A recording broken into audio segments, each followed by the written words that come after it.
Being a YouTuber is like the new rock star, and for music instructors, the allure of reaching hundreds of thousands of students seems amazing. But how do we actually do it?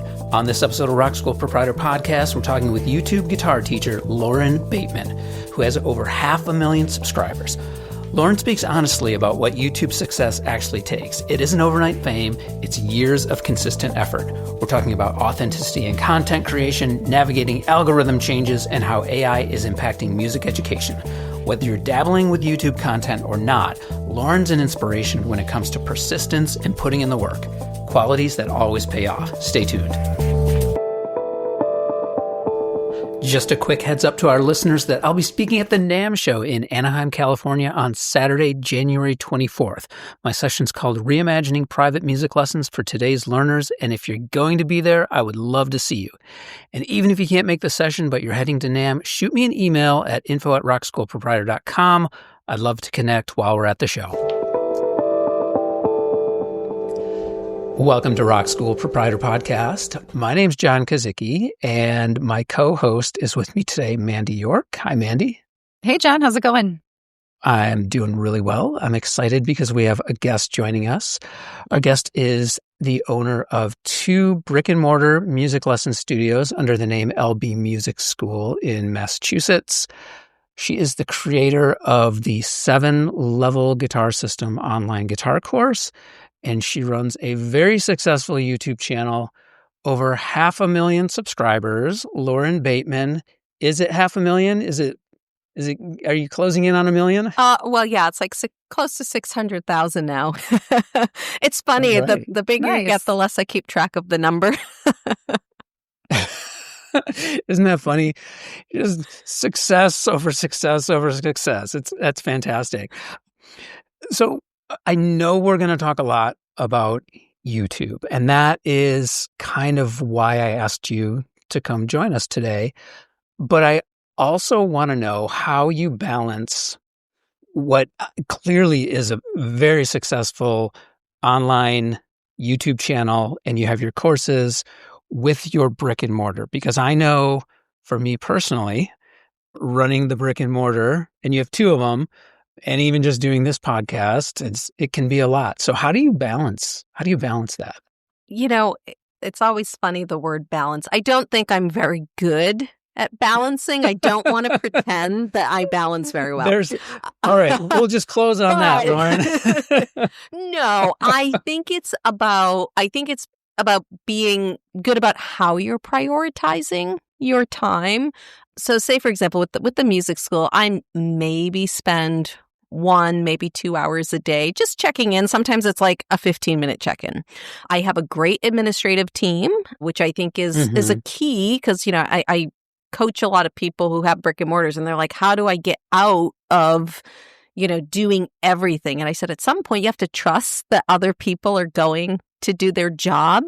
And, you know, they might not do it 100% all the time, or they might not do it the way you do it. But if they can do it to like 90% of what you're doing, it will save you a lot of time so that you can focus on other things. So like, I don't even know how to sign someone up anymore. We have like a whole new platform. Like there's things I don't even know how to do in my business anymore, because I've been so removed from the process. Now I oversee the process. Like I pay attention to the numbers. So for example, last year was kind of like a slow year, and I'm like, hey, let's go back to the enrollment process. Like, why are the numbers trending down here? Did something change?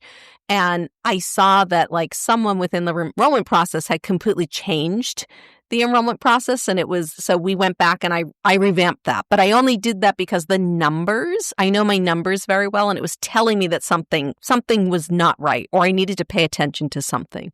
So I think that's, you know, when you become a manager in your business, it's good to know your numbers, because I believe if you input the correct information, numbers don't lie to you.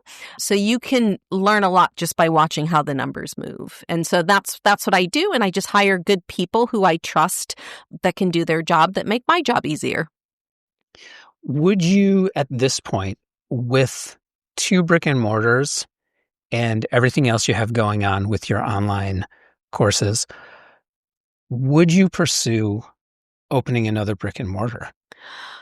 No. And I'll preface, I did have three, before COVID, I had three separate locations. Hmm. And, I had a lot of teachers that kind of, with a lot of people who had employees, they kind of moved home, they left the state. So we reduced Hmm. down to two just to consolidate. But around that time, that's also when, I saw the potential of the YouTube channel and the online courses. And just in terms of like bang for buck and where my time is best spent, it's definitely spent better in the online business. So we're talking brick and mortar businesses, service industry, we're talking 10, 15% margins on services after you pay overhead versus an online business where I don't have overhead where it could be, closer to 50% profit. So, Hmm.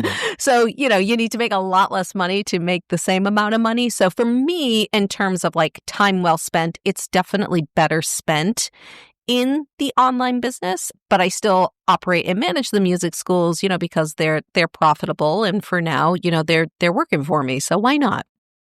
This is, I think, a great natural segue into where we're going with the YouTube stuff and the online businesses.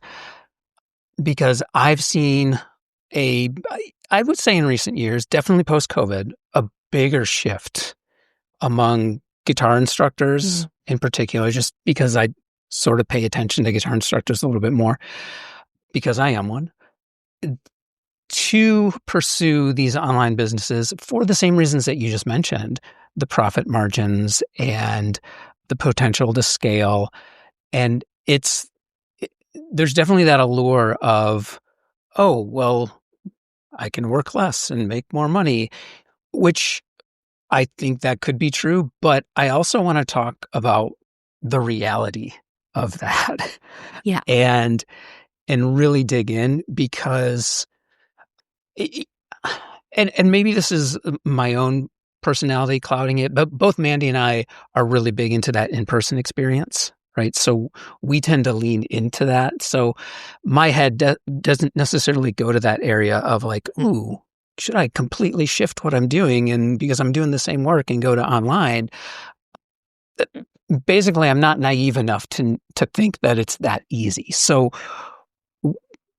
let's start there. Yeah. Let's I mean, I unbox know that. you. I I know you're not afraid of hard work. No. No. And so Yeah.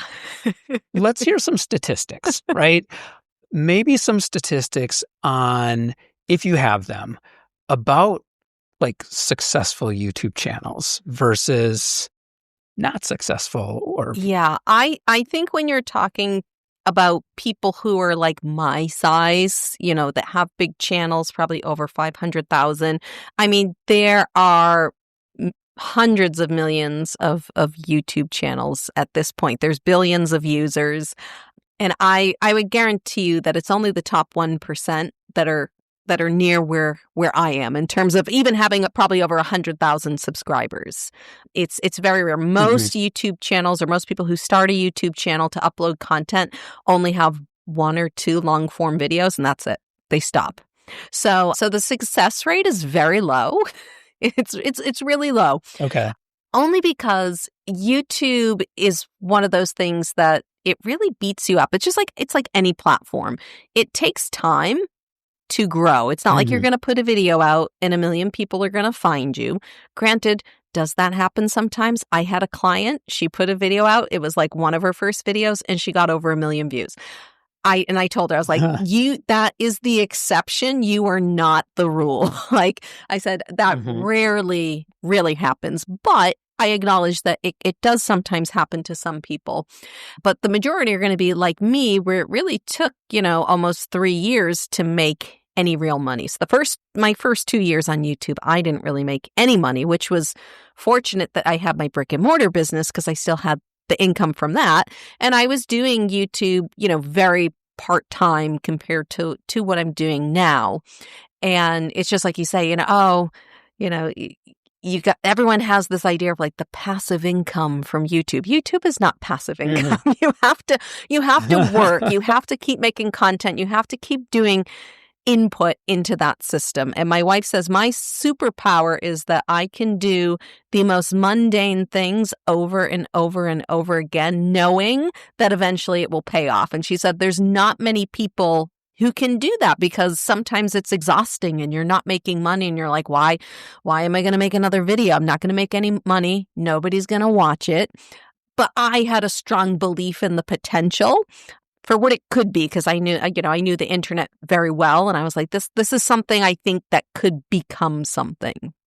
So I just stuck with it for a very long time, longer than most people would. Well, so it's funny. I was going to ask you about what are certain qualities that in a person that make for a successful YouTuber. But what I'm picking up on first is because you mentioned you can do the mundane over and over and over again. Maybe that quality it reminds me of the marshmallow test. You know about the marshmallow test? Yeah. Where the researchers will give the 4-year-olds a marshmallow in front of them. And they say, if you don't eat this, I have to leave the room. If you don't eat this, when I come back, I'll give you 5 marshmallows. Yeah. But if you eat it, you get nothing. Yeah. And so clearly, Lauren, you would have I did not eat the marshmallow for a very, very long time. Yeah. But I think that's the type of person it takes. I've never compared you two to that, but it's the perfect analogy for it, because it does take a lot of patience to get the reward. And, you're talking about, certain characteristics. I do think the people who are truly genuine in themselves do well, because you're not trying to be someone else. You are trying to just be yourself. And that's what I think, especially today with AI and everything else that's going on, people really want to connect with real people who are real, not just that they're showing on Instagram that they're driving around in their Ferraris and their Porsches and their big houses. And trust me, I love sports cars, nothing against them, but they want someone who's real, and that's something with my students that I get a lot of feedback. They're like, oh, I really feel like you're in the room with me. I feel like you understand me, being able to communicate with your audience. And for me, I work mostly with educators. I'm like, you should have a genuine interest in wanting to help people do something. That's it. Because if you're doing it for money, that's not going to be incentive enough to push through the hard work. Because there is no money in the beginning. Yeah. Do you think, and I guess this is more about instructors and in-person instructors, and does that necessarily translate to a good course creator or a good YouTuber across the board? Or are there you hire instructors, or you have hired instructors for your brick and mortar. Yeah. And I'm sure you look for specific qualities, because it's not just about what they know, it's about how they present it and their personality. And I'm sure there are differences, or I would assume that there are differences when it comes to taking that and putting it on a video for the world to see on YouTube. Yeah. Do you think there's any qualities that kind of stick out? And when I'm hiring, and I think this works on YouTube as well, I look for people who tend to be very animated. I'm a fairly animated and energetic person. And I think on video that comes across. I feel on video, you have to almost be overly energetic and moving your hands. And because I always tell people, like, if you watch yourself on mute and you don't look exciting on mute, you're probably not going to look exciting on video when you're talking. So I do think the personality plays a big part of it, because, not many people are going to watch someone who's monotone and like their energy is very low. There is an entertainment aspect to YouTube. So you have to entertain. You're educating, but you also have to entertain, and you have to keep interest. So if you don't have that personality type where, you can kind of go with the flow, be energetic, it's going to be much harder. I'm not going to say it's impossible, because I believe anything's possible for anyone with the right, with the right strategy. And I think that's an important part of it, is a lot of people who get into YouTube, they don't know much about business. They don't know much about marketing and sales. And that was probably one of the biggest strengths I had, is that I had a lot of sales and marketing experience before I even started YouTube. I mean, I'd already owned my brick and mortar for almost 10 years at that point. I've been teaching. So I went into this with a very good understanding of marketing and sales, which I say is a big strength to have, especially if you're going to sell a course or you're going to try and sell a program. You have to know how to sell. I want to go back to two things that you said. Yeah. One was put the video on mute. Do you look interesting? Do you look entertaining? And the other one was when you're talking about authenticity, and people want an authentic personality. Do you think, now that, and this is where you had mentioned like, well, you can learn to do this. I've definitely seen that fake like excitement persona on YouTube. Yeah. And is there something in us as viewers that we pick up on as inauthentic? Is that a turnoff? Hey guys, this is whoever, I'm going to do this. And like, it's all the videos that my kids watch. It's just overly animated in like kind of a cartoonish way. Does that work? I don't know. I think it depends on your audience. So if you have kids, you got to be probably really cartoony to keep their attention. I would say that works. But I think as adults, I think people have a really good sixth sense about when something's not right and when it is. They're like, I might not be able to put my finger on it, but something's not right here. I'm not sure what it is. So I do think there can be an over the top, but there's also there's some people who are genuinely that animated. But I'm talking about so when I introduce my videos, I always make sure to wave. Like I always my hands, I'm pointing to the guitar. I'm not just sitting here still like this for an entire video. Obviously I have editors now, so we have stuff that pops up on the screen to draw people's attention. So there's also that aspect of it too. But I just think having your natural energy come out and just being really excited to talk to a camera, which is really hard to do if you've never done that before. Yeah, for sure. Yeah. So I talk about these things in my classroom all the time too with my teachers, because we are all group settings. Yep. And, we're talking to adults the whole time. Yeah. Even though the class is for toddlers, we're talking to the adults in the room the whole time. And I think authenticity is super important, but it can look different in different people too, So you can't always imitate what I'm doing if it's not authentic to what you're doing. Right, because if I do, then it will come off as fake. Because I'm trying to pretend to be someone else versus who I am. Yes.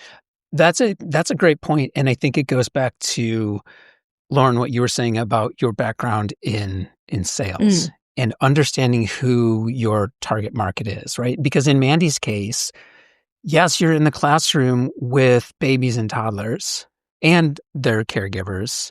In those situations, well, oftentimes you want to be more animated, right? You want those big facial expressions so the toddlers recognize what's going on. But that would not work with a 45-year-old adult guitar student who, Lauren, is your target market, right? So, and my example that I gave is all those videos that my kids watch, that's going to land with a 12-year-old. Right. But so I that's very key, right? And so understanding if you were going to, if I was going to decide okay, tomorrow I'm going to put out a guitar YouTube channel, I mean, maybe there would be an experimental phase, I'm assuming, at first to figure out who am I reaching? Yeah. And then start to lean more toward what is natural. Yes. Did you have to do that? No. But that was my sales and marketing background. And I can speak to both perspectives because like I say, I have clients and many guitar teachers I've worked with. And the hard part, particularly for musicians, is really pinning down what they're going to do. Because as musicians, we hate being placed in a box because we have so many skills. I remember I was talking to a friend of mine and he was doing a lot of different videos on YouTube. And we were talking, he's like, he had a decent sized channel, but he's like, I'm just not getting the traction. He's like, your channel's growing so much faster than mine. Why? So I looked over at his channel and I was like, listen, I've noticed that in general, when you post a blues video or you post a Clapton, a song, a lesson on a Clapton song or some B.B. King song, you get more views. I said, you should become the blues guitar teacher. And he's like, but I do so much more than blues. And I was like, I know, but you need a gimmick to get people in. I was like, get them in with blues and then you can teach them jazz. Like once you get people into your program, you can take them where you want to. And I think that's very hard for musicians to do because they don't want to limit themselves because they have so many skills. They're like, no, but I can do R&B. I can do rock. I can do metal. And I'm like, yeah, but pick one. And I think a lot of musicians don't like to do that. Like me, I was just like, I'm going for, people who are 50s, 60s, 70s, 80s. Like I'm going for older adults. I'm going the acoustic route and I'm going the singer-songwriter route. Like, so I'm not really doing Led Zeppelin on my channel, one, because they're very heavily copywritten, but, they're a lot of like rock songs. They have some acoustic songs that I could do. And if I did do songs, that's what they would be. They would be the acoustic songs because I don't play I can play electric guitar. I have electric guitars downstairs and next door, but I don't play them on my channel because I'm an acoustic guitar. Like that, in general, that's what I like. I really like the singer-songwriter, finger picking, acoustic guitar strumming. Like that's what I love to do.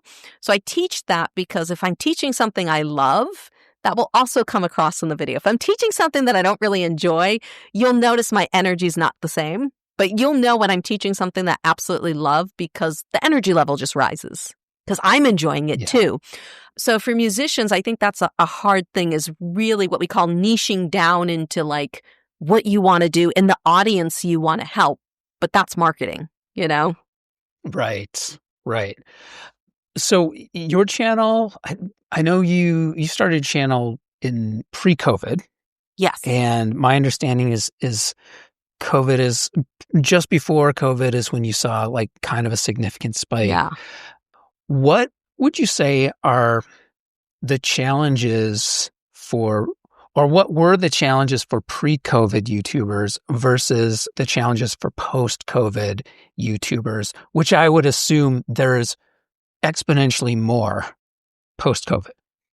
So the challenges, I mean, particularly for me, the challenges were I just didn't know the platform that well. So obviously lack of knowledge is a challenge even before and after COVID, because it's not like there weren't places for me to go and get that knowledge.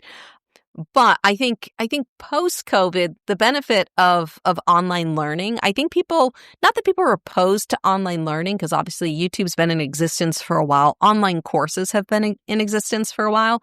But I think COVID made it more natural.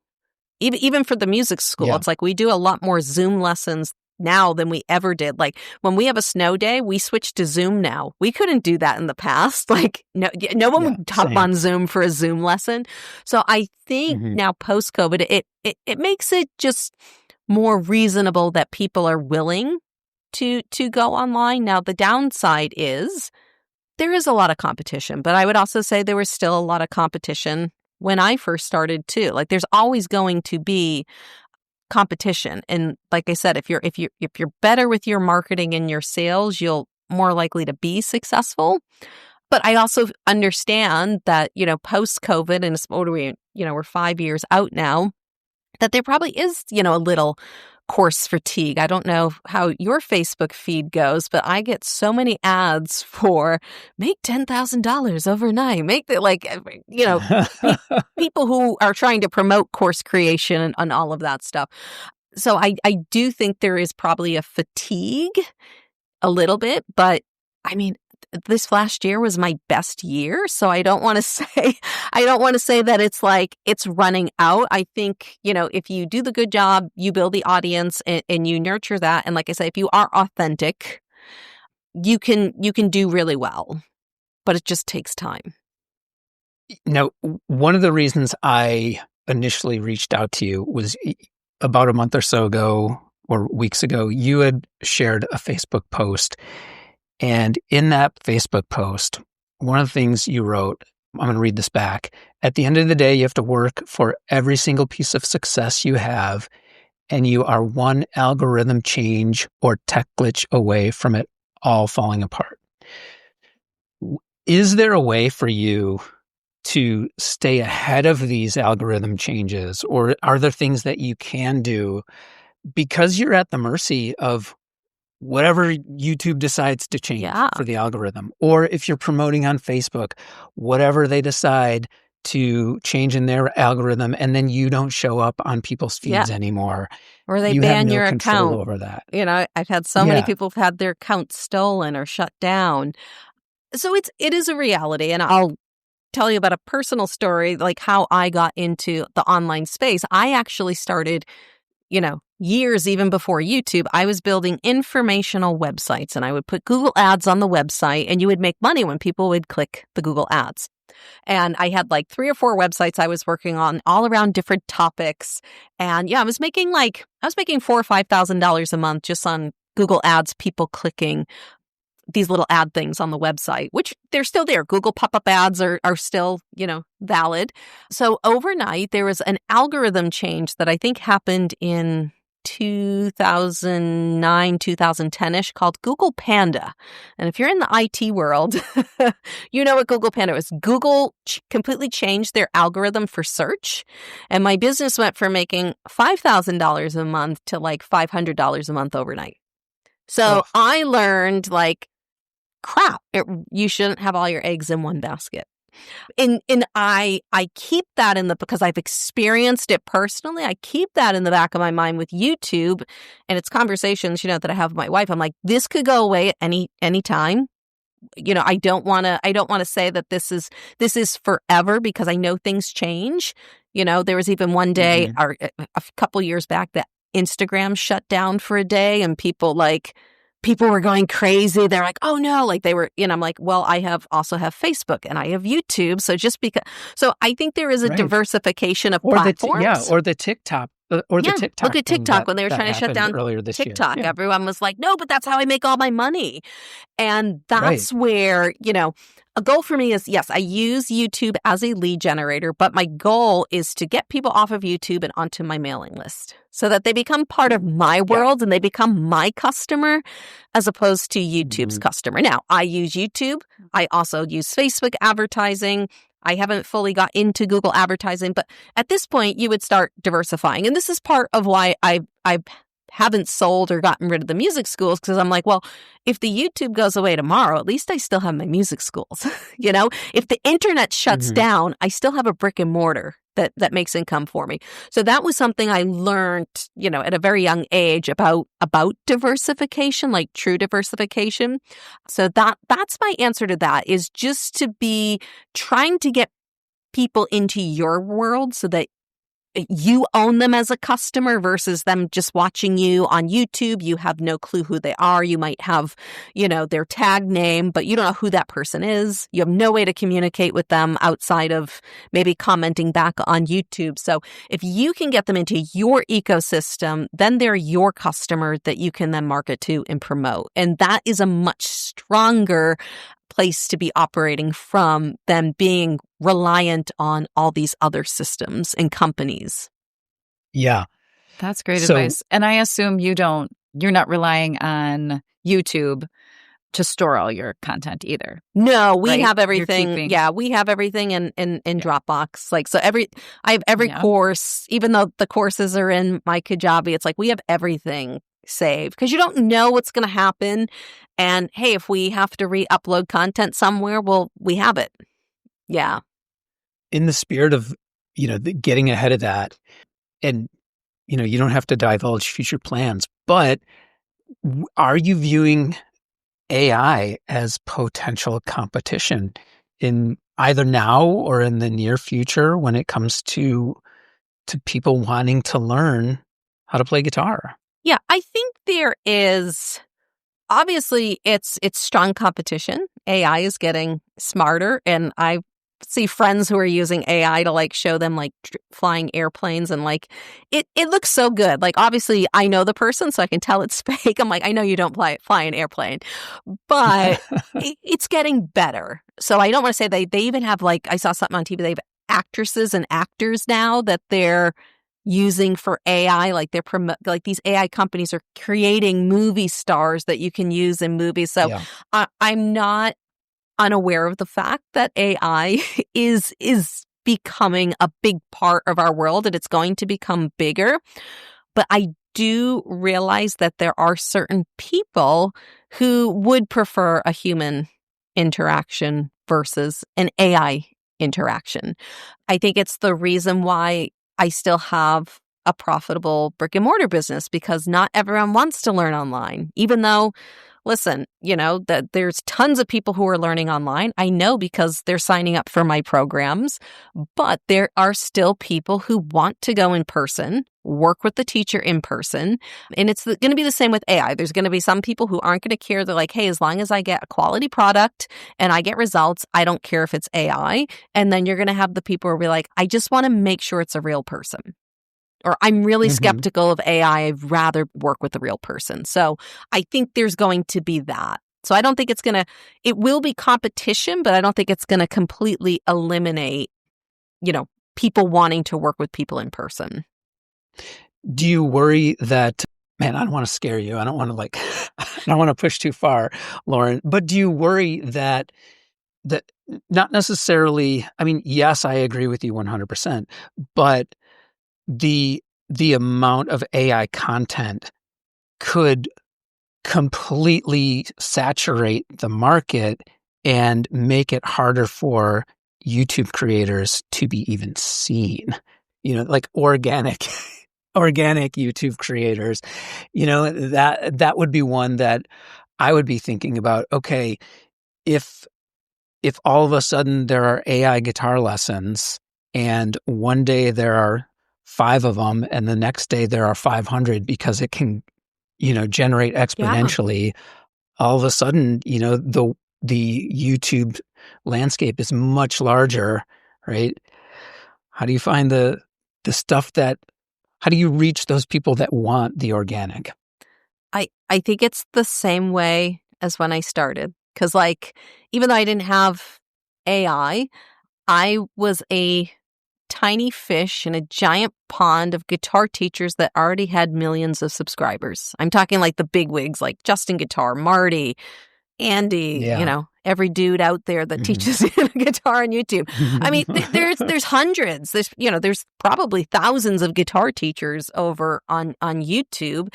And how does little Lauren Bateman, who nobody knows other than I teach guitar at my local music school, nobody knows me. How do I get found? It's the same question. How do I get found in this sea of content? And I didn't for 2.5 years. I get some people, they'd watch videos, they get a few hundred views on a video. If I was lucky, maybe I get 300, 400 views. That was a lot. And then eventually YouTube was like, we're going to show this video that was 2.5 years old. They're like, yeah, we're going to let people see this video now, out of nowhere. And it went from getting 5 or 10 views a day to getting 4,000 views a day in a matter of 2 weeks, 2 or 3 weeks. So I think it's the same thing. Whether you're making the content yourself or AI's making the content, it's really what the audience wants. Because everyone talks about the algorithm. And the algorithm, yes, there's mathematical calculations. And, trust me, if all these YouTube gurus knew all the secrets of the algorithms, all their videos would have millions of views. And that's just not the case. Right. That's just not the case. Yeah. So they're all lying when they say they know what the algorithm is. The algorithm is your audience. Because whether your audience likes the content or not is whether YouTube's going to give it any validation. And YouTube tells you, there'll be little markers, you'll put a video out and it'll be doing well. And they'll say, this video is doing well because your subscribers or your normal viewers are watching it more. And this is making YouTube show it to more people. Because if your own viewers and your own subscribers don't want to watch your content, YouTube's like, well, this video must be crap. Why am I going to show it to other people? So I think it still comes down to that audience and your ability to connect to an audience, whether you're using it. I mean, I can go into ChatGPT. I've got it on my phone, be like, hey, write me a script. Write me a script for a video on X, Y, and Z. Give me a hook, a call to action. But like, I can have AI write a script for me. So like, I can use AI too. But it's whether what you're doing matters to your audience or not. And that's ultimately what's going to get you discovered. Yeah, it's that authenticity again, right? Yeah. Right. So the authenticity and then passing the marshmallow test, and you waited for 2 years for the researcher to come back and present you with marshmallows in the form of views of 4,000. Okay, so you also help other content creators, right? You do some coaching. Yep. How do people work with you if someone would want to work with Lauren Bateman and learn all your tricks? Yeah, I'm very active on Instagram. So the Lauren Bateman is Instagram if you ever want to chat with me. But I do have a website. It's called The Creator Launchpad. And I do mainly one-on-one coaching with clients because I feel like that's the best space to work with someone, especially in YouTube. Like there's general things, like I have courses. Obviously, I have a YouTube course that people could go and take. But if someone wants to really deep dive it on their channel, their audience, and get specific questions, I do one-on-one calls with people all the time. Sometimes people will book a block of calls. Sometimes people will be like, oh, can I do a call? And then I'll book with you again in like 6 months when I need help. So I'm like, whatever you need as a person for help. I'm not going to lock you into like some $50,000 package if that's like not in your budget. My big goal is to just help people be successful because I've done it. I've seen it. I make enough money on the guitar teaching side of things that I don't mind. People ask me questions all the time and I give, free advice all the time to people. They might have a quick question. I'm like, absolutely, no problem. And I'll be like, no, you don't need to book a call for me for this. Like, don't worry. So that's the teacher in you, Lauren. So probably, I mean, as we kind of bring this home, I guess my last question is, and this can be either like how you teach guitar or even how you're teaching other YouTubers. Like what is it you think that makes you such a good teacher? I know we talked about authenticity, but there's something else there. So what do you think that is? Yeah, and I talked to some of my students and I'm like, because everyone's like, can anyone do this? And I was like, no, I actually don't think everyone can do this because I do think there has to be, because you probably know, you've looked in my background. I don't have a degree in music and I don't have a degree in education. It's biology and archaeology, like not the 2 degrees you want when you're going into education. But I have a very good intuition for other people's feelings and emotions. And I think that's the big thing that I get from students. They're like, you make me believe in myself. You make me feel like I can do it. You don't make me feel stupid. And I think for anyone that's learning, that is a big hurdle everyone has to overcome, is the confidence. And I think that's something I'm very good at, even in a video format, of saying, hey, you make a mistake, it's okay, don't worry, it's not the end of the world. I leave bloopers in my videos, like when dropping a guitar pick is like a horrible thing to do as a guitar. So when I drop a pick, if I'm teaching and I drop a pick, we put like a little blooper reel and I just say, see, I've been playing guitar for 20 something years, I still drop my pick on the ground. And people tell me, they're like, that makes you feel human. You make me feel like it's not the end of the world if I make a mistake. Because I've had some students that have been like, hey, I went to a guitar teacher and they told me I should stop playing guitar and play harmonica instead. That was one of my online students wrote in. And I was like, okay, that's mean. But I think a lot of people have had experiences with teachers who were great players, but not really empathetic enough to be a teacher, to sit, listen, and understand where the student's coming from. Because we have to have a game plan, obviously, as teachers to progress people through this method in our head to get them from a beginner to an intermediate, so forth and so on. But I think we do need to have to listen to the student and how they're feeling, because not every week is a week to do something new with a client. Sometimes you have to review. So you have to be good at feeling the temperature in the room. And I don't know if you can teach that. I think that's an instinct that you get from either growing up or, What this makes me think of is, I've read about this in Adam Grant's book, Hidden Potential, The Curse of Knowledge. And the curse of knowledge in the book, how he presents it, is that the further you get to mastery, and this makes me think about what you said about like really great guitar players, or you didn't study guitar, you studied biology and archaeology. The closer you get to mastery of a subject, the further you are from that beginner stage. So it's harder to relate to that beginner stage. And that's exactly what it makes me think of. So I think pair that with the empathy and the understanding and just the ability to listen to what your clients need. And I think you're there. Yeah. So great stuff. Well, Lauren Bateman, I really appreciate you coming on the podcast. This has been fantastic. So we'll bring this one home, and I will link to all of your links in the show notes so everyone knows where they can find you on YouTube and on your websites. And I hope I don't miss all of them. Yeah. So we'll see you next time on Rock School Proprietor Podcast. Thanks, Lauren. Yep. If you have topic suggestions or questions, please contact us at info@rockschoolproprietor.com. We'd love to hear from you and hear suggestions for future shows. We've put together some free resources for teachers and studio owners over at rockschoolproprietor.com and a private Facebook group called The Modern Music School. Please join us over there. On social, I'm at rock.school.proprietor on Instagram and John Kazicki on both LinkedIn and Blue Sky. Your ratings and reviews on Apple Podcasts and Spotify are always appreciated. And if you enjoyed the show and gain insight from our conversation, then we count that as a win. All we ask in return is that you pay it forward, and please share the show with someone you think needs to hear it.